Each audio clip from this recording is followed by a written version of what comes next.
Benvinguts a Figueres, ciutat de l'Empordà i de la Tramuntana. Volem presentar-vos una nova iniciativa, les rutes urbanes enogastronòmiques. Veniu a menjar-vos la ciutat. Destaparem l'essència del llegat gastronòmic figuerenc i dels seus nous talents i ho maridarem amb els vins de l'Empordà. M'hi acompanyeu?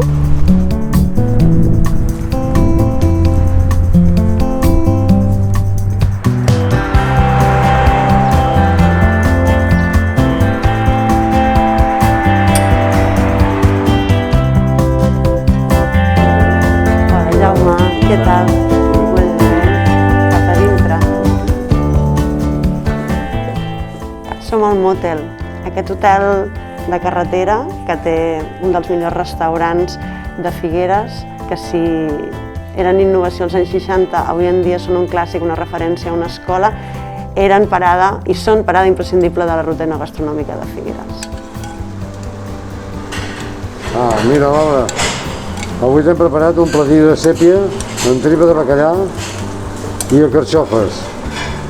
És una tapa d'aquestes extraordinàries aquí a l'Empordà.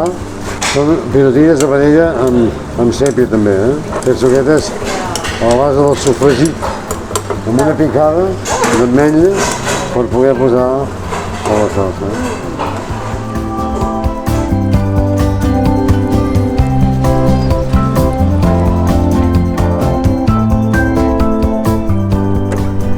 Som al centre de Figueres, al restaurant Integral, un restaurant de cuina vegana, que ens presentarà tot de plats molt saludables, amb productes de proximitat de l'Empordà i, com no podia ser d'una altra manera, vins de petites produccions, vins d'estil artesà i vins que segueixen la filosofia dels vins naturals, dels vins d'agricultura biodinàmica, evidentment certificacions ecològiques. Aquí també notem, depèn de com, la influència francesa i l'avantguarda seguint una altra línia, potser no tant de la nouvelle cuisine, sinó en aquest cas de la tendència de salut. Figueres, ciutat de l'Empordà, és punt de trobada d'elaboradors, pagesos, cellerers. I en taules com aquesta i en bistrots com aquest és on bullen les idees, on neix la creativitat. En aquestes rutes enogastronòmiques urbanes us ho volem presentar.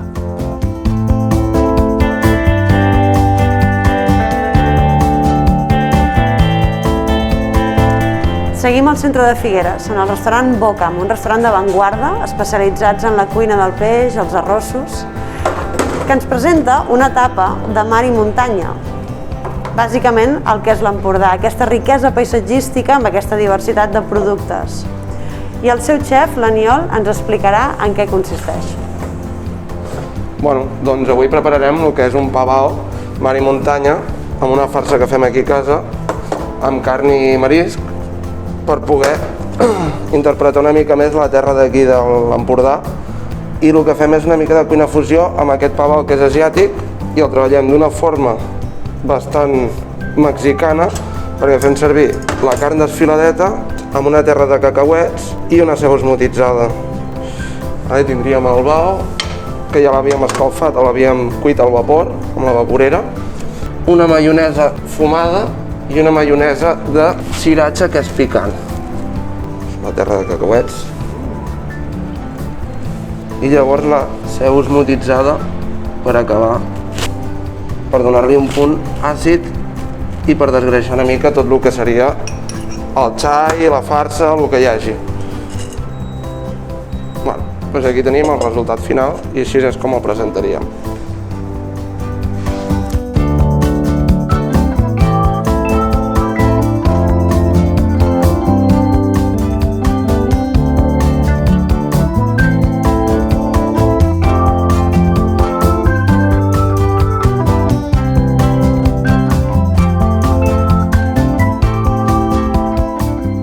Aquesta cadira del celler de Cala Teta és on s'asseia Salvador Dalí quan venia a l'Hotel Duran amb molta freqüència. De fet, podríem parlar quasi bé de que era la seva segona casa, aportar-hi personalitats, convidats que gaudissin de la gastronomia. Aquí veiem la influència francesa i és que Lluís Duran introdueix en el seu negoci familiar tots els aprenentatges de la nouvelle cuisine des dels anys 50, fusionant-la amb una cuina catalana excel·lent. Fins al 1973, que juntament amb el Motel Empordà se'ls atorga la primera estrella Michelin concedida a l'estat espanyol. Aquest nivell d'excel·lència gastronòmica el mantenen fins a dia d'avui. Parlarem de Dalí, parlarem de receptes clàssiques, parlarem de cuina d'avantguarda, parlarem d'innovació, emprenedoria, però sobretot ho regarem tot amb els vins de la denominació d'origen Empordà, com aquesta garnatxa roja envellida en solera que representa l'essència i la singularitat d'aquest territori. Salut, us esperem a Figueres.